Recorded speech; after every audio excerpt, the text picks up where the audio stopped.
Okay, bwana, mambo vipi? Kama kawaida, hii hapa ni Street Corner with some can smile kwa mara nyingine tena.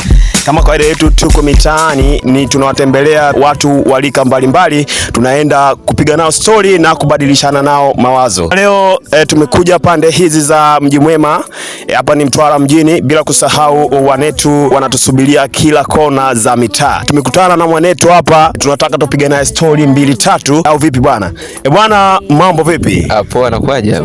Ninaitwa Sam Can Smile. Hapa ni Street Corner, tuko live kabisa. Tunaomba tukufahamu, wewe ni nani, unajishughulisha na nini mazingira haya? Mimi naitwa Asham na hapa Mji Mwema nafanya kazi ya hotel management, kwa hiyo ndo kazi yangu ni hiyo. Anaitwa Asham na anajishughulisha mambo ya hotel management. Hapa tupo katika hoteli moja kubwa sana. Hoteli yenu inaitwaje? Inaitwa Organic Farm Campus. Organic Farm Campus. Hii ni hoteli kubwa sana. Kipande hiki hapa ni hoteli ya kitajiri. Unajisikiaje unapofanya kazi yako ya hotel management? Huwa najisikia furaha sana kwa sababu hiyo kazi naipenda. Ndio maana kwamba nikaamua kwenda kusomea kwa sababu naipenda sana toka pindi nilipo mdogo kabisa. Vipi kuhusu watu na wadau mbalimbali, wanasema nini juu ya kazi yako ya hotel management? Kwanza wakiniona tu wenyewe kwanza wanafurahi. Wanafurahi kabisa kwa sababu wanajua kabisa kwamba kweli tumekutana na kijana mahiri na anafanya kazi vizuri na hata kazi zake huwa zinaenda kwa kunyooka kabisa, yani hamna kona tena. Unawaambia nini watu wako na wateja wako?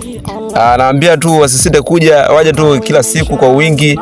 Tunawakaribisha kabisa, sio kwamba huku sio kwa wazungu tu peke yao, hata wabongo sisi tunaruhusiwa kabisa wanakuja. Sio kwamba unakuja huku kama unakuja tu kuja kunywa supu labda ama kunywa juisi ama soda, hapana. Unaweza ukaja tu labda kuangalia mandhari kwa mara ya kwanza, awamu ya pili unaweza ukaja kutafuta kupumzika labda au kuja kupoa tu hivyo na kuja kula. Kwa siku nyingine unaweza ukaja na mchumba wako labda ukaja ukapoa nini, huku fresh kabisa, huku kimya kabisa, hakuna nene kujua, huku ukija umekuja. Okay, kama kawaida yetu Street Corner, tukikutana na vijana kama hawa tunapiga story na tunabadilishana idea, lakini pia tuna maswali yetu 2-3 tunaenda kwa Asham, tunamuuliza, anatujibu, alafu kwenye Street Corner hapa tuone na wewe unasema nini kama mfuatiliaji wa Street Corner with some can smile.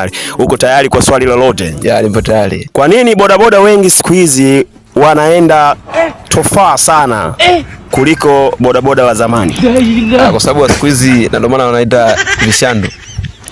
Kwa hiyo sio kwamba wanajifanya kwamba muda wote wanakuwa na haraka sana. Wale wanaoenda tofaa ni vishandu wale. Sasa unawaambia nini bodaboda wote wanaopenda kwenda tofaa? Sasa washauri kwamba waende tu mdogo, kila mmoja atafika kwa wakati. Epo ni nini kwa Kiswahili? Kwa Kiswahili epo najua ni epo tu. Tofaa ni nini? Mama yangu, game over. Tofaa ni nini? Wake kaingia sasa. Anasema epo ni epo na tofaa labda ni wale bodaboda wanaoenda speed. Shwa, ndo tofaa, au sio bana? Kwa hiyo kwenye comment section hapo tudondoshee comment yako, unasemaje epo ni nini kwa Kiswahili? Hapa ni Street Corner with some can smile. Bila kusahau wanaitwa Vunja Bei Modern Fashion. Hawa ni wauzaji wa nguo outfit kali sana za kike na za kiume, lakini pia bila kusahau wanaitwa AMK Aluminium.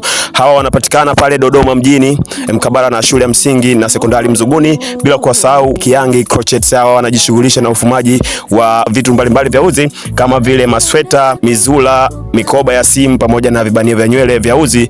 Popote pale ulipo wanakufikia. Hawa ni Kiangi Crochet bwana. Sina taka cha unguni mimi